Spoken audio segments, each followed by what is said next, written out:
বিচার সেটা তো নাকি 1 কোটি টাকার ঘুষ পাওয়া গিয়েছে। আবার যার নামে অভিযোগ এসেছে সেও নাকি বিএনপির একটি দাপ্তরিক দায়িত্বে আছে। বিচার প্রক্রিয়া যদি অবস্থা হয় তাহলে আবু সাইদ, মুগ্ধ, শহীদ ওয়াসিম তারা যে জীবন দিয়েছিল তারা তো সেই জীবনের বিচার তারা পাচ্ছে না। তারেক রহমানকে কে ভুল বোঝায়?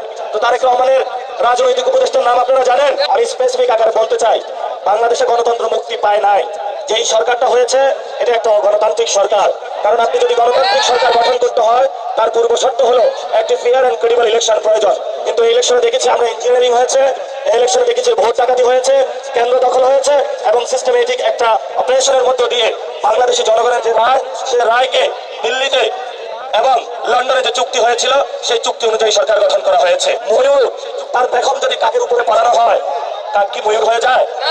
এই জন্য বলবো যে স্বৈরতান্ত্রিক যে ব্যবস্থা আমাদের সংবিধান রয়েছে, এই সংবিধানে যিনি প্রধানমন্ত্রী বর্তমানেও আছেন উনি স্বৈরতন্ত্রের পথে হাঁটছেন। এই জন্য আমরা ওনাকে বলবো বাংলাদেশের মানুষকে ঐক্যবদ্ধভাবে আমাদেরকে সংবিধান সংস্কার সভা যেটা আছে এটা বাস্তবায়ন করতে হবে। যদি বাস্তবায়ন আমরা না করতে পারি তাহলে আপনারা এরকম দেখতে পারবেন শেখ হাসিনার মতনই যেইভাবে রাজত্ব চালিয়েছিল আরেক স্বৈরতান্ত্রিক রাজত্বের দিকে আমরা যাচ্ছি। কিন্তু এই স্বৈরতান্ত্রিক রাজত্বের দিকে যদি কেউ যেতে চায় আমরা তখন দেখবো না আপনি কি বেগম জিয়ার ছেলে নাকি শহীদ জিয়া রহমানের ছেলে। লড়াইটা হবে ফেসিবাদ এবং ফেসিবাদী বিরোধী লড়াইয়ের শক্তির মধ্যে। এবং আমরা স্পষ্ট ঘোষণা করছি আমরা বাংলাদেশে আর কোনো ফেসিবাদী ব্যবস্থা চাই না, চাই না। এই যে লাস্ট কথা যেটা বলবো, বিচার সেটা তো নাকি 1 কোটি টাকার ঘুষ পাওয়া গিয়েছে।